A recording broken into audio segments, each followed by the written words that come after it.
I'd never been All to right. China before. I had my Bachelor of Hospitality Management, etc.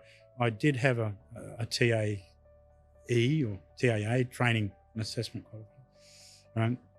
I trained the trainer back then, I think it was called.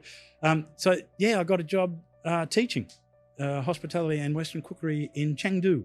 In China. In China. Yeah. So the culture shock was quite amazing. That would have been a total change in culture, language barrier. Our language was just, forget it. How did you cope up with that? Look, you've got to be an entrepreneur in order to survive in that environment. The first thing I learned, China's a cash culture. I'm not here to change their politics. I'm here to teach. That's all I am. So I learned that things had to be done with cash.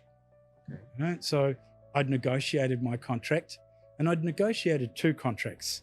And one contract was the teaching, and the other contract was on a sales and marketing sort of position for Argyle Consultancy. And that was to go around to all the hotels that were gearing up for 2008. And 2008 was the Olympics. So I worked for that company. I would teach from 7 until 12 and then have lunch, get my driver to drive me downtown into China, who did all the speaking for me. But during that process, I enlisted one of my students as my interpreter.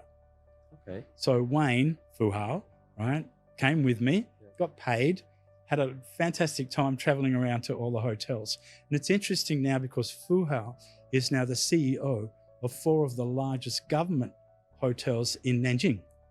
Right? So you see the progression. Yes. It's about, hopefully, mentoring, and it's about showing your passion to somebody else that ignites a fire. And that fire burns and they feel the same, and then they follow or pursue their dream and goal. So there was so much of that. Finished in China around 2005, came back to Australia, started lecturing